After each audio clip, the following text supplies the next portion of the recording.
Dr. Shelley, and welcome back to HETV. Happy February, Black History Month, as well as Valentine's Day. There's love in the air. So there's that. All right, now, but none of that matters to you right now. You have a test to pass. So you are stuck with me. Yeah, you won't be getting love in the air. No, none of that. Nah. Eat the candy, very little, because then you'll get that sugar rush and then you'll crash and then you won't listen to me and it'll just be ugly for the test you have to pass.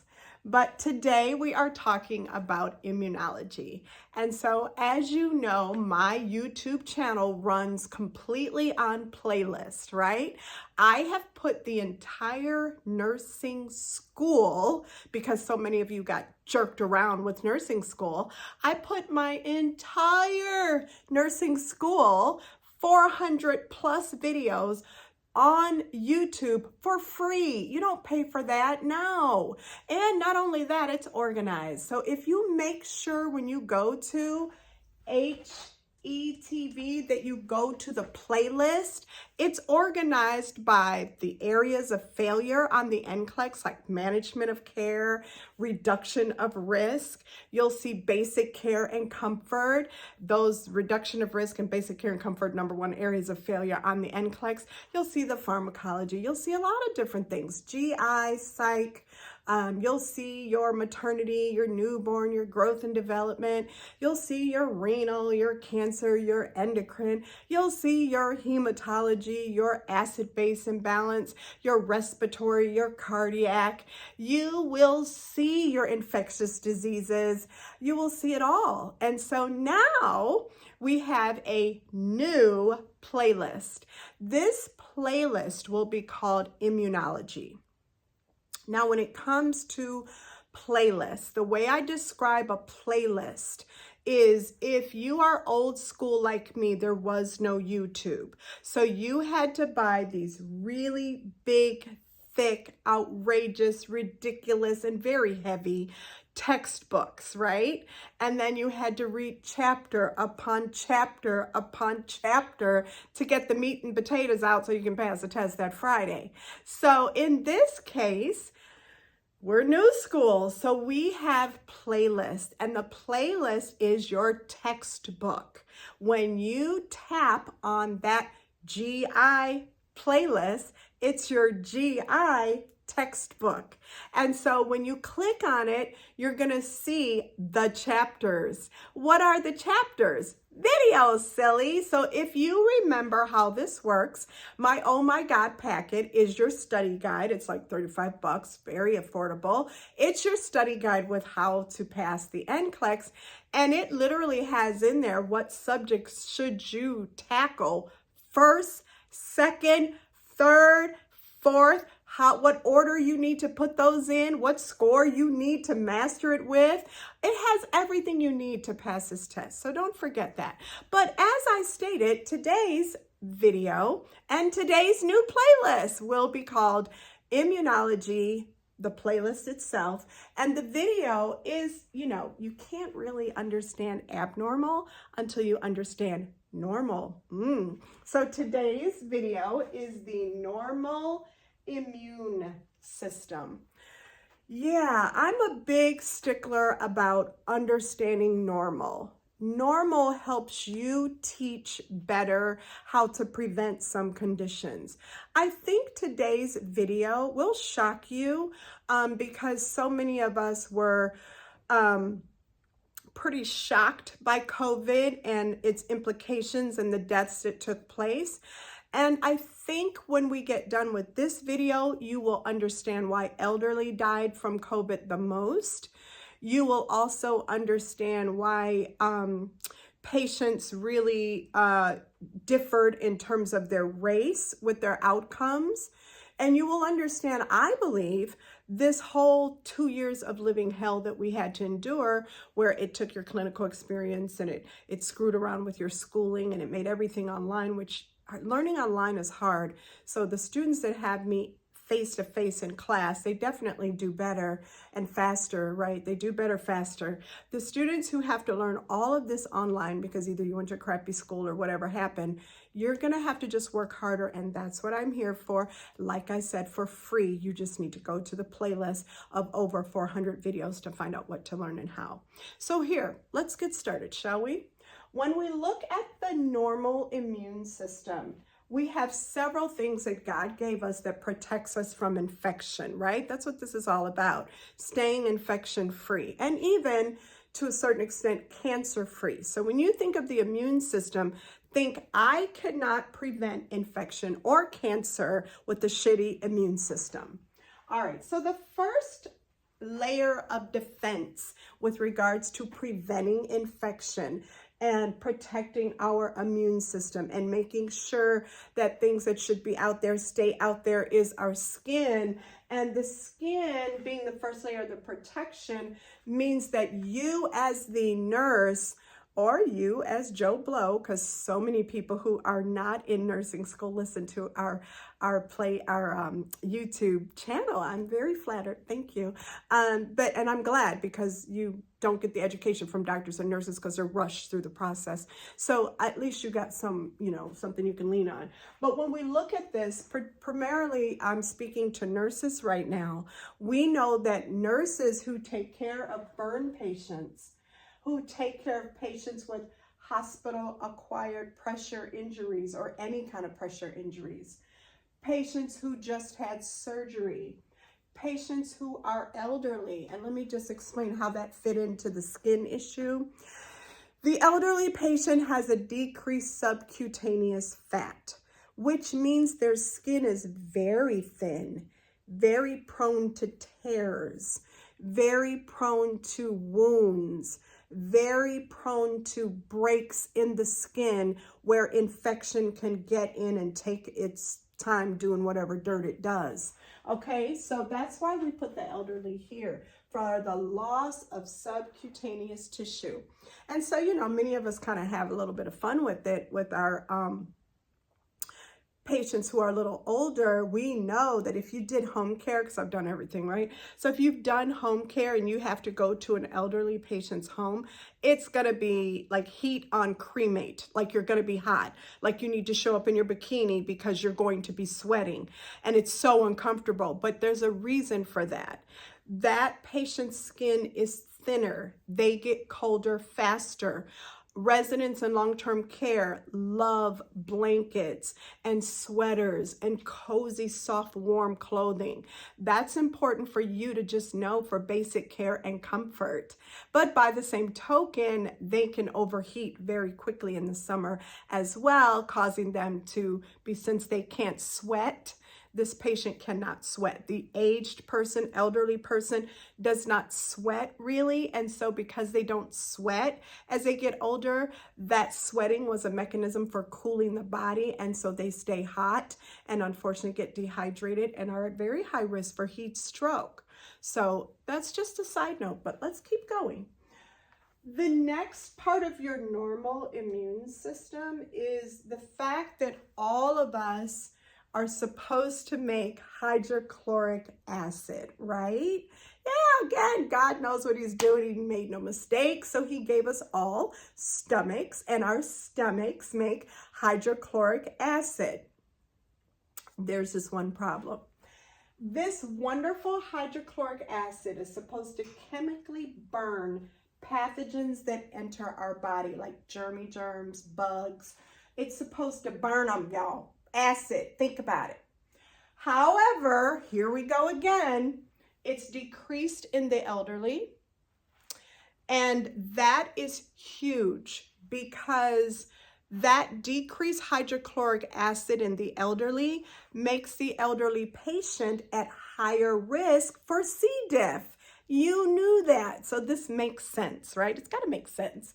So the patient is at higher risk for C. diff.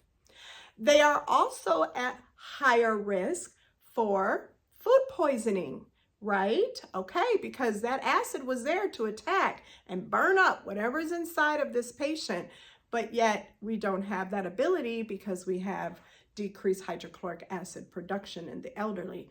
Now, this hydrochloric acid has a role, and it's such an important role that I want to point out just really quickly the role of hydrochloric acid, one of the roles other than just burning up and making sure it can take care of germs and stuff.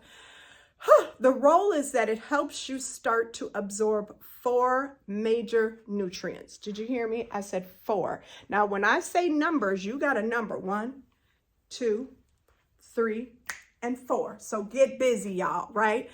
4 nutrients. Vitamin D, calcium, iron, and vitamin B12. So what am I saying? I'm literally saying that with patients who don't have enough hydrochloric acid, they also don't have enough vitamin D, calcium, iron, and B12. Uh-oh, that's ugly. Because who might not have enough acid? Somebody taking PPIs. Now be careful with this, students.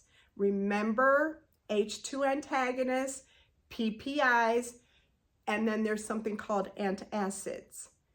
PPIs and H2 antagonists are not antacids. No, because you know that antacids are Tums, Maalox, Mylanta, milk of magnesia, Rolaids. Those are taken after meals. But PPIs or H2 antagonists are taken before meals on an empty stomach.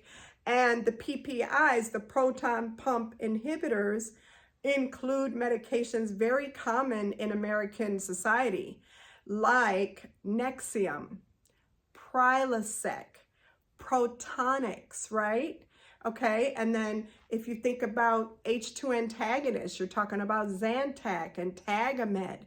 People eat those like it's candy, and it's a damn shame because those medications were only meant to be taken for 2 weeks for discomfort of heartburn. However, many patients do not have a choice. They're not just being goofy. They don't have a choice, and they have to stay on the PPI or the H2 antagonist for the rest of their lives. Those patients usually have ulcers, a history of ulcers. They have had a GI bleed before. They might even be on steroids long term. Maybe they're alcoholics and are at very high risk for bleeding. Perhaps they had weight loss surgery, so they don't absorb anything anyway, and then they get into trouble with the bariatric surgery complications of heartburn, GERD, and all that. And so what you're doing is you're seeing a big, large population of people that fit in one of 2 categories. One of which is you have to have it for the rest of your life. The benefit of you taking the PPI, Nexium, Prilosec, and Protonix or whatever, outweighs the theoretical risk of complications like we're going to talk about. But then we have this other group, and this is the group I'm talking to right now. And this is the group that you as nurses are talking to right now. You're making sure that you know there's a significant group of Americans who have heartburn all the time, and they take these medications every day like it's candy, and they take it to prevent that awful feeling of reflux or GERD. But meanwhile, back at the ranch, the number 1 cause of that problem is obesity. When a patient loses a significant amount of weight, they tend to not necessarily have a lot of GERD or heartburn. So there's that. You're taking these medications, all medications have side effects, and there you are causing other problems like a decrease in your hydrochloric acid, which is really bad when you hear what vitamin D does for the immune system. Now let's continue. Patients who have had weight loss surgery, bariatric surgery, or any kind of GI surgery on the stomach will absolutely have decreased HCL. And all of this collectively, when we talk about HCL in the gut, causes you to have problems with your microbiome. Microbiome means the flora in your tummy. It means the flora in your stomach and your GI system that is meant to fight and keep you healthy. It can't do it without the HCL, okay? So that's part of your immune system. Next is vitamin D. This is the biggest issue today that we're going to talk about, because too many people don't know the value of vitamin D, and too many doctors and too many nurses don't know how to teach it or even test for it or recommend how much or any of that. So let's look at it, because it's an over-the-counter vitamin, which means that nurses are responsible for knowing about it. Number one, vitamin D is a type of anti-inflammatory, and you know inflammation is very bad for us.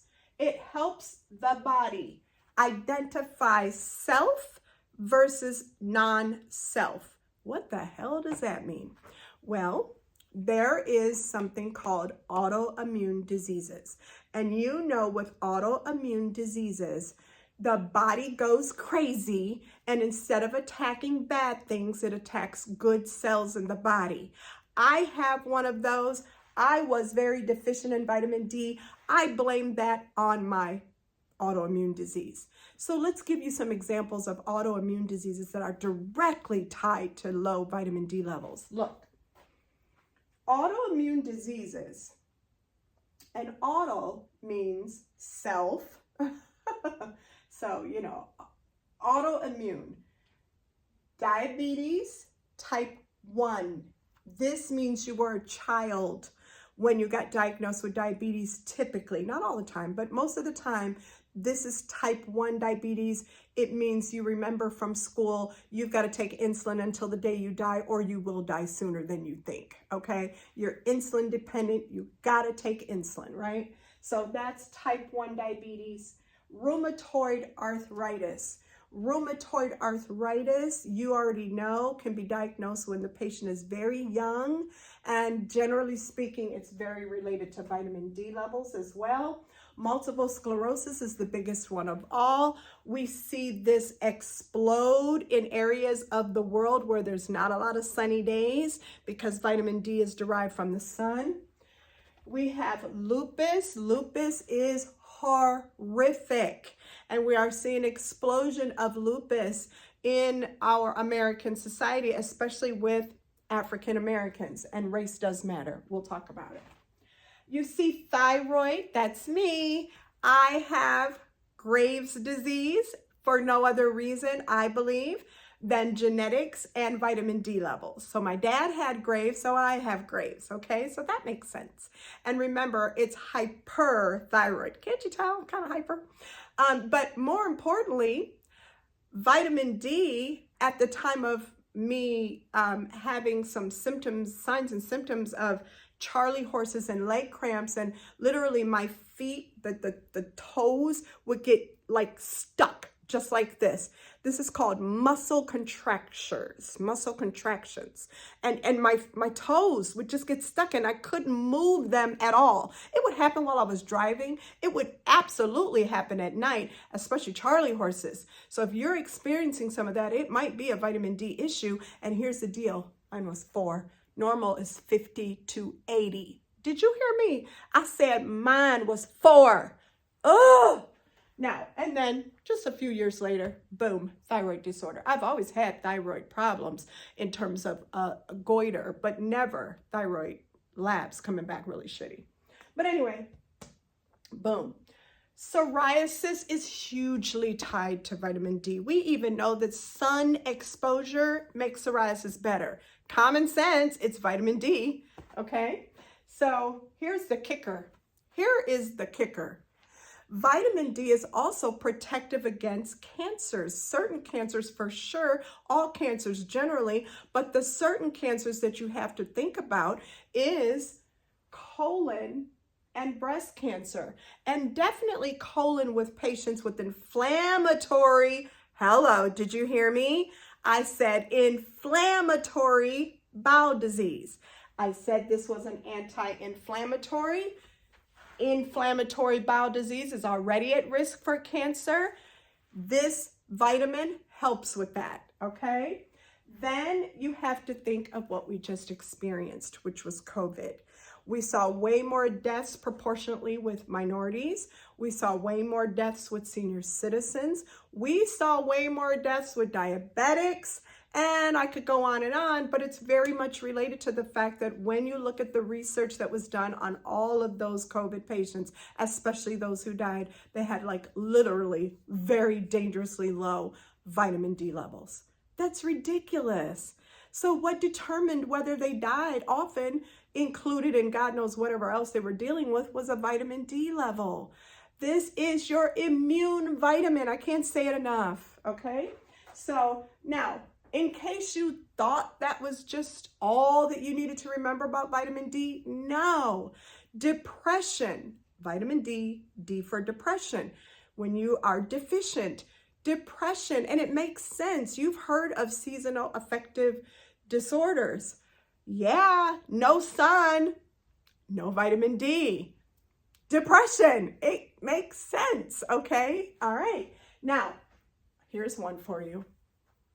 I don't know if you know this, but very often Alzheimer's is called type 3 diabetes. On the side with healthcare professionals, we kind of call it that. But also we say it's an inflammatory process of the brain.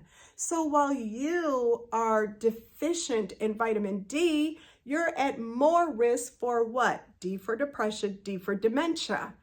Ugh. Now, don't forget, all Alzheimer's has dementia, but not all dementia is Alzheimer's, okay? So you might get confused between those terms. I thought I'd clear it up. All right, so what should we be doing? Well, remember, one of the reasons why vitamin D is tied to depression is it also activates serotonin.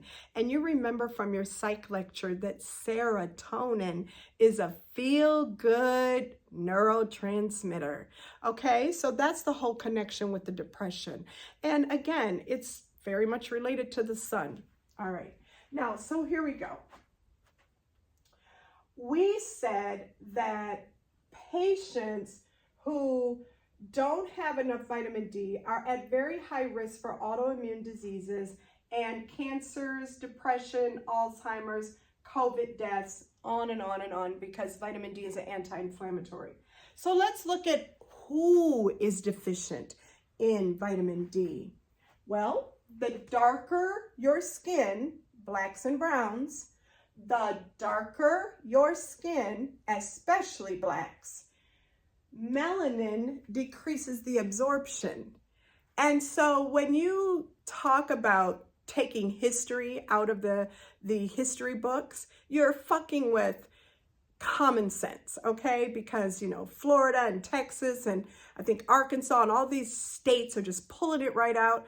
They're so stupid because generally speaking, the more you understand race, in particular blacks, the more you'll understand why you see a higher number of blacks with lupus or a higher number of blacks dying of COVID.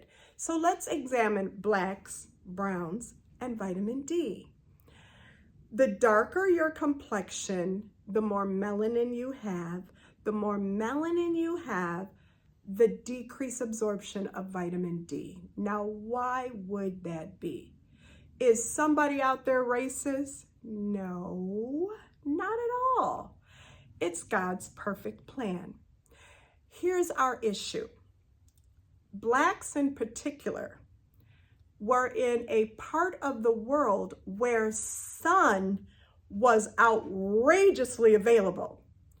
They're the only group that was brought against their will to a continent that had very little sun in some of their states and parts of the continent, North America.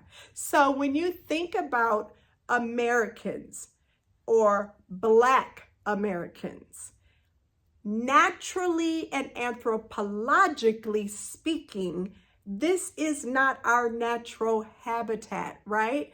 Oh, don't get it twisted. I love America. I'm glad to be here.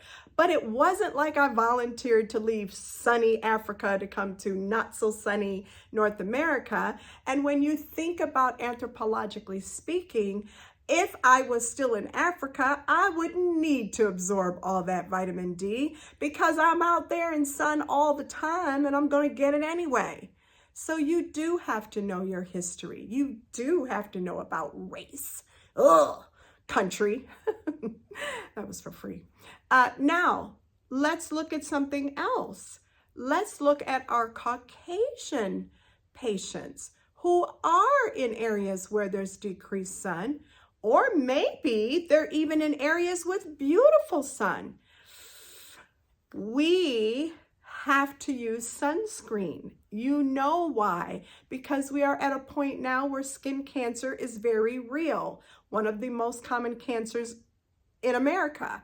And so we are putting on sunscreen, Caucasians, and we are in our unnatural habitat, African Americans or Blacks.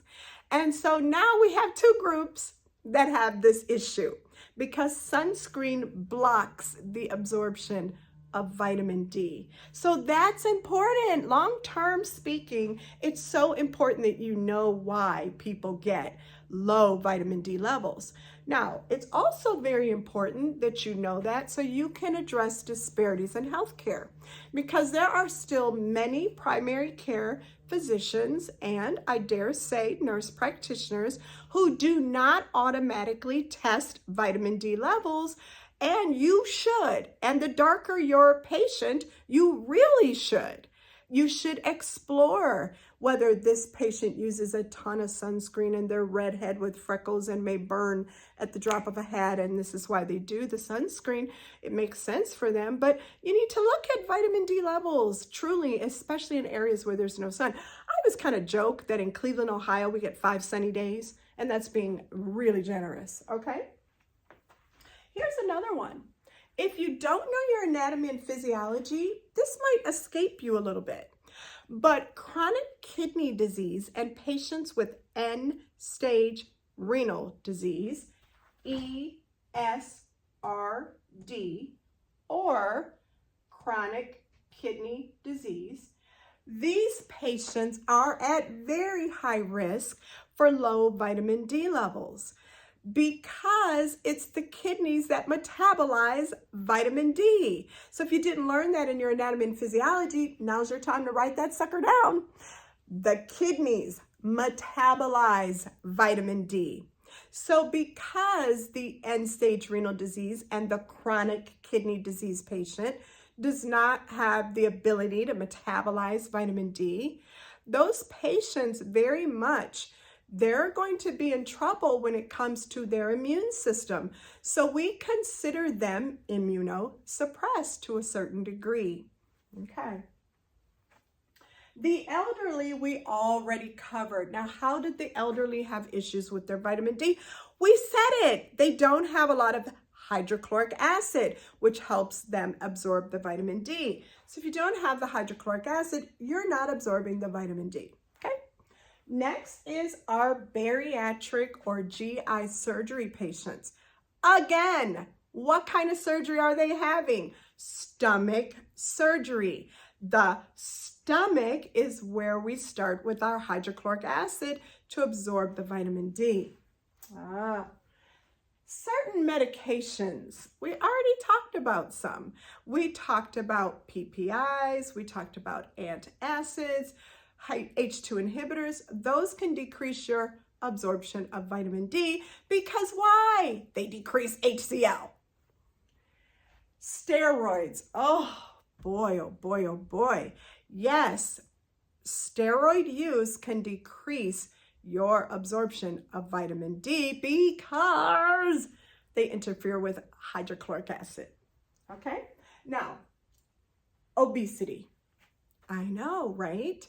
Here's the thing, vitamin D is weight dependent. So the bigger you are, we'll just say the fluffier you are, the more vitamin D your body needs. So if your BMI is greater than 30, you actually need more vitamin D. Now, how much more? Well, they say that you should probably look at and discuss with your doctor. Good luck with that. But discuss it with them, okay? If they're like me, very knowledgeable, my patients got great care. So discuss with your doctor.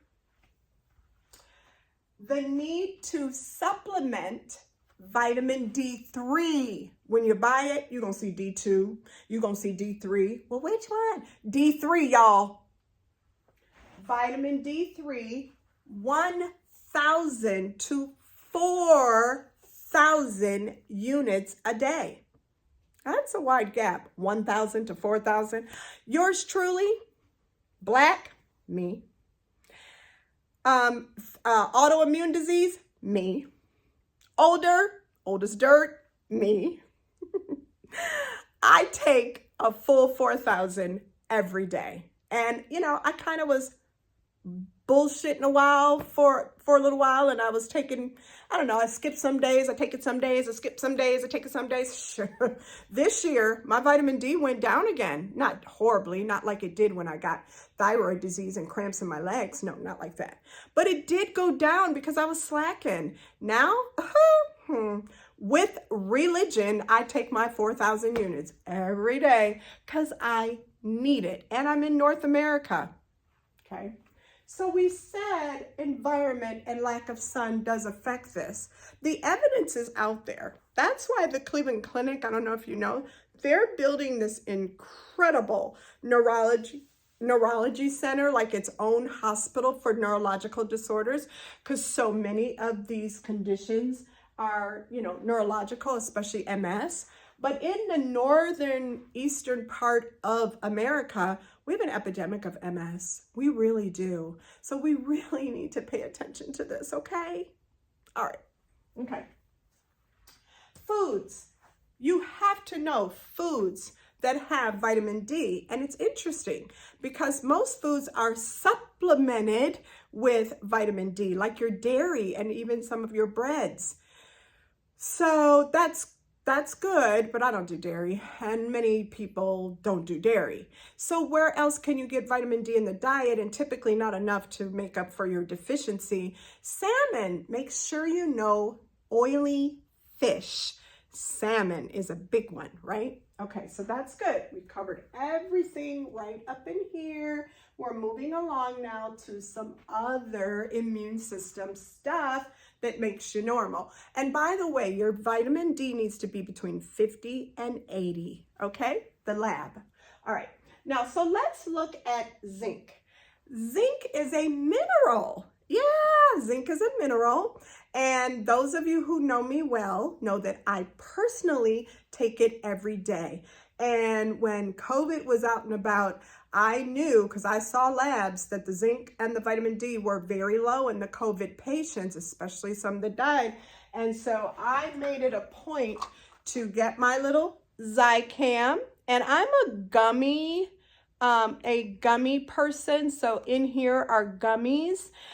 They actually are a lot more desirable for me because they don't have an aftertaste, okay? And you just chew them. Now, here's your problem. If you don't take your Zicam with food, you're gonna be sick. Yeah, zinc can upset your stomach, something terrible. But what happens is you can use it for prevention. And again, I don't make this, I'm not selling it. I don't get any money from it because I don't do that, okay? When you hear me talk, it's from the heart and from the brain, not because somebody paid me. But I can tell you that all good nurses worth their weight in gold know that this keeps them healthy when they're taking care of all these sick patients. And it's expensive, but my health saving plan through the Cleveland Clinic will pay for it. It's over the counter. It is a very important homeopathic treat, if you call it that, whenever you get sick. So, for example, if you're just trying to prevent infection, this would be good to take once a day. If you wake up or are going to bed and you're starting to feel congested, maybe a little irritation, scratchiness, funky sore throat, you're getting a headache and just feel like you're getting flu-like symptoms, pop this bad boy every 4 hours with food, baby. It will knock it out. Now, you do need to do that for a few days to really, truly knock that shit out. I just had to do it the other day. Everybody in my house was sick. I'm like, I can't stand y'all ugly little suckers. I'm going to take this. You ain't making me sick. I think I had one day of crazy, and then I was cool because of this. Every 3 to 4 hours with food around the clock for a couple days if you start to feel crappy. You ain't got time for that. You got a test to pass, hunty. Okay? I mean, for real. Okay. Now, why is zinc necessary? Like, it's one thing to say it's part of the normal immune, and it's one thing to say vitamin D is part of the normal immune system, but you kind of need proof, right? So watch this. Vitamin D, literally, if you look at my board, stimulates the production of macrophages. Vitamin D is very involved in phagocytosis, which we're going to talk about. Vitamin D activates your B and helper T cells, which make up your CD4 count. All of this is activated by vitamin D. When it comes to zinc, why is zinc so important? Are you staying with me? It is critical for neutrophil production. Oh my God. Zinc is necessary for neutrophil production. Hello, people. That's our white blood cells. Okay. Now, white blood cells, because that was a natural little lead on into white blood cells, wasn't it? I thought I did that pretty slick. White blood cells are normally made by your body to respond to anything foreign and crazy. So when you get an infection, you get something crazy going on, your white blood cells are supposed to come to the rescue, and you already knew that. The white blood cell count is part of a CBC, or complete blood count purple top tube, right? Lavender. Okay, so you kind of might want to know that as a nurse, that it's a purple top tube, lavender, and that it is part of the CBC. Now, white blood cells, there's 5 types. And if you want all 5 types, you've got to get a CBC, complete blood count, with a differential, which is done on all patients with infections. So some hospitals don't even make you order the CBC with differential anymore. They just automatically run it when the white blood cells are abnormal. So then that's kind of cool, because that saves your butt from having to think of that. But I almost would bet you that the test might be talking about a differential. So if you want to just check white blood count, fine, no differential. But if you want to look at all the 5 types, you're going to need a differential. And when do we want to look at all the 5 types? Well, when we got a patient with an infection, which is everybody in the hospital. So come on now. All right, now look at what we're dealing with. Normal white blood count is 5 to 10,000. Are you with your girl? You knew that, right? I don't have to slap you in your face for that. If it's less than 4,000, be careful with your wording. If it's less than 4,000, it's called leukopenia. And let me just tell you something. Anything with a penia means decreased. Leukopenia. If it's greater than 10,000, it's called something completely different. Leukocytosis. Leukocytosis, okay? So that's for free. Now, let's keep on moving. When we look at the 5 types of white blood cells, neutrophils is number 1. In other words, it makes up the majority of your white blood cells, almost up to 80% if you have an infection. But ordinarily, 50 to 75% can be neutrophils, okay? So the neutrophils can also be low. Yeah. So if the white blood count is low, then we're going to do another test called an ANC, or absolute neutrophil count. And if that ANC, or absolute neutrophil count, is less than 2,000, that's called what? Remember what we said. Neutropenia, because penia means things are low. Neutropenia, less than 2,000. and that patient is immunosuppressed. And in your Oh My God packet on page 11 is all the neutropenic guidelines that your behind better know for this patient. Okay. Now, we say that the neutrophils in infection or inflammation are the first responders, right? You know we're having a nurses party celebrating those first responders. So you know what those are, right? They're first at the scene of the accident, trauma, whatever. So these white blood cells are first at the scene of the infection, inflammation, okay? And they have a great function. We call it phagocytosis. Be careful, because one of the things I teach you that my PhD was in was you recognizing vocabulary, learning how to take words apart. So phago, right? Phago. Phagia, right? Same thing. P-H-A-G. Dysphagia. Difficulty what? Swallowing, right? Dysphagia. Not the same as dysphagia, difficulty speaking. Dysphagia has an S. That S is for speech. Dysphagia has a G for gobble it up. That was for free too, boo. Okay, now, so phagocytosis. Phago, gobble it up. It takes the infectious process, whatever germs is in there, spits it out. All right, so that's what neutrophils do. Now, Lord have mercy, what if the neutrophils can't keep up with the infection because the infection is so damn outrageous, you running out of white blood count? You running out of these white blood cells, right? Okay, this is true. This really actually happens, and you got to know about it, because what is going to be called on your test is a left shift with positive bands. Ooh, what does that mean, Sally? Here's what it means. When you think of the Civil War, right? The war to decide if we can keep slaves. Yeah, that was what that war is about. Don't let nobody punk you out of that reason.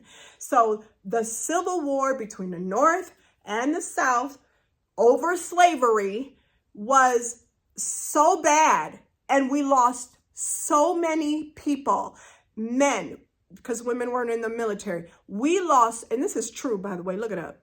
We lost so many men. We got to the point where we didn't have any more adult males to enlist. We had to start enlisting 16, 17-year-old boys into this horrific war over slavery. So these people lost their lives for this stupid shit. And they're trying to put us back in there. You better pay attention. Now, so they lost their lives over the Civil War, and they lost so many adult males that we had to enroll kids. Same thing right here. Look, you lost so many mature white blood cells or neutrophils, so many because the infection was that bad, that we had to enroll immature neutrophils. So immature neutrophils are called bands or a left shift. You care, you really do. So immature neutrophils were released because a bone marrow couldn't keep up, and those immature neutrophils are called bands. They create a left shift in the human blood. And so when we draw this blood, we see it. And what does it tell the nurse and the doctor? What does it tell us? It tells us, oh my God, if we're not careful, this patient is going to become septic, which means the infection is going to take over their body. Yeah, because it's so bad. It's already taken over to the point of causing you to kill off all of the neutrophils and need more. And the bone marrow can't keep up. So the bone marrow keeps producing these little bitty bands. Here, take them. I don't have nothing for you. I don't have any mature white blood cells. It takes 14 days to mature the white blood cells. And so I don't have any more mature neutrophils. All you're going to get is these bands. Take them or leave them. You got to take them. And that's pretty bad. Wow. That's an overwhelming infection. Okay. Now, if we look at neutrophils, we said that made up most of the white blood count and that it was your first responder. Lymphocytes are another part of the white blood count, and they are very much going to help us with the immune system as well. In fact, they are seen when you have viruses and even in some bacterial infections, but this is a virus marker as well. And so when we look at these, this neutrophil business, when we look at the lymphocytes, not neutrophils, we're done with that. When we look at lymphocytes, it increases with virus, true enough, but here's what you care about with the lymphocytes. B cell lymphocytes and helper T cell lymphocytes make up the CD4 count that you better know. You remember the CD4? Yeah, you always thought of that with AIDS, but it's in all of us. And our CD4 should be above 800. I usually tell you to remember to round it off number like 1,000. So if your CD4 is over 800 or 1,000 or more, then you're in good shape. You know that AIDS has a CD4 less than 200 because that video is going to be coming up. And so a CD4 count less than 200 with an opportunistic infection, that's AIDS. Okay, so what is CD4? How should you describe it to your patient? It's your patient's level of immunity. That's what it is. CD4 is your patient's level of immunity. How well can they prevent infection using their body? That's what that is, right?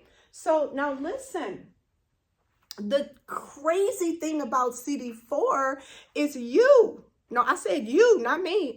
You, well, us. Okay, fine, us. We could impact our CD4 by lifestyle choices. For example, if you smoke, I promise your CD4 ain't as high as mine. And how high can we go? 1,500, 1,600.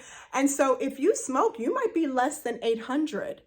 If you are a vegetarian, yours is probably way up there, like 1,300, 1,400. It just ain't for me, okay? You're probably like in the 1,500s. If you exercise regularly, your ass is up above 1,000 easily.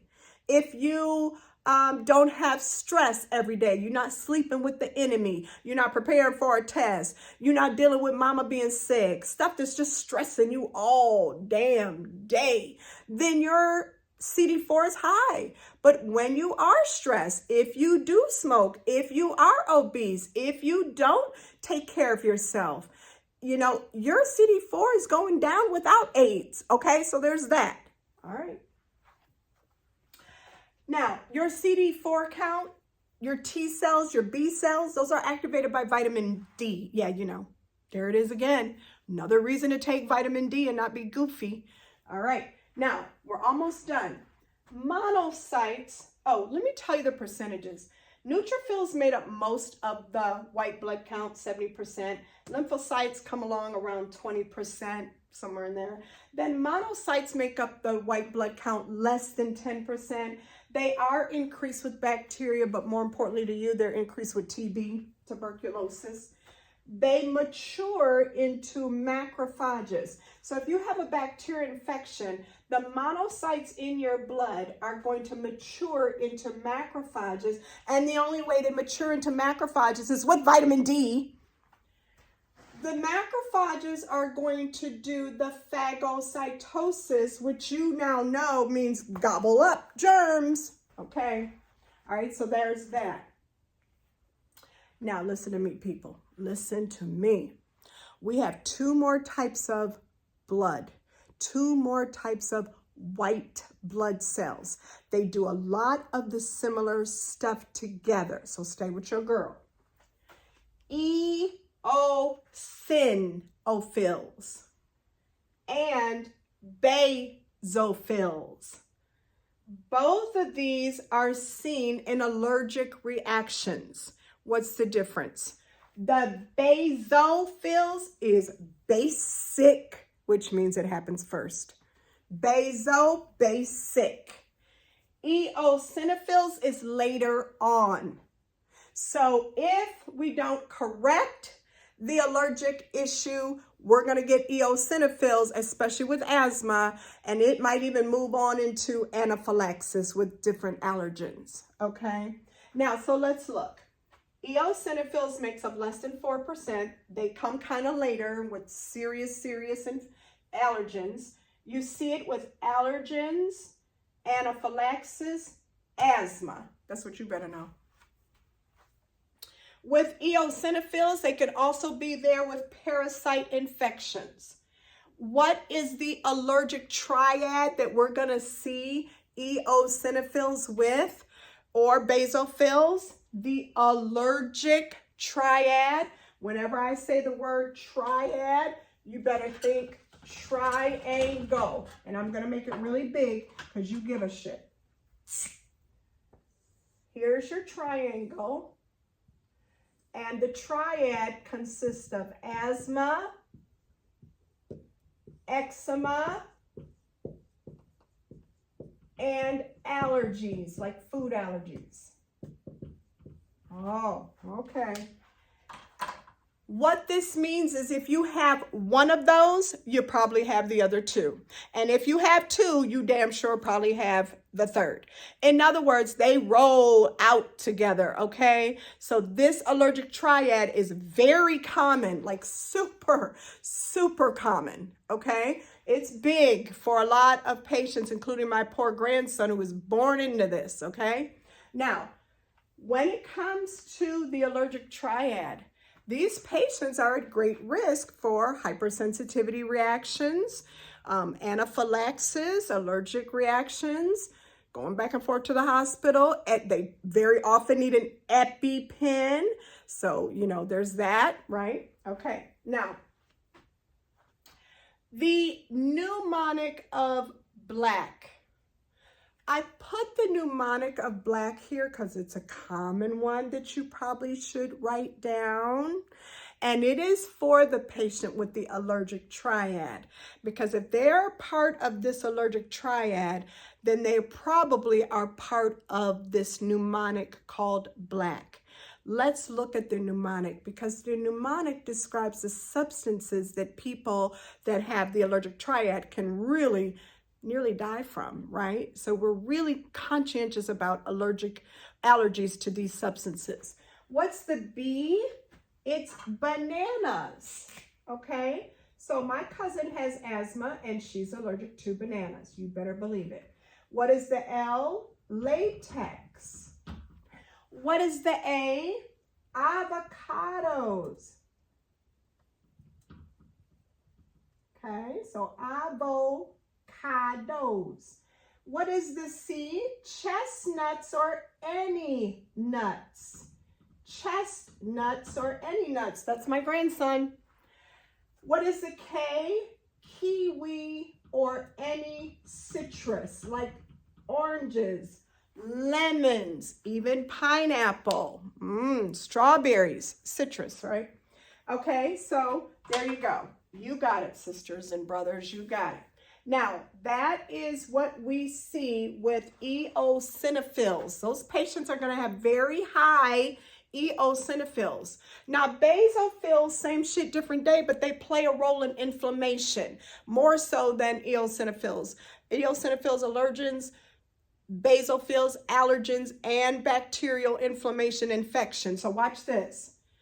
Basophils is the basics. Basophils, let me say it over here.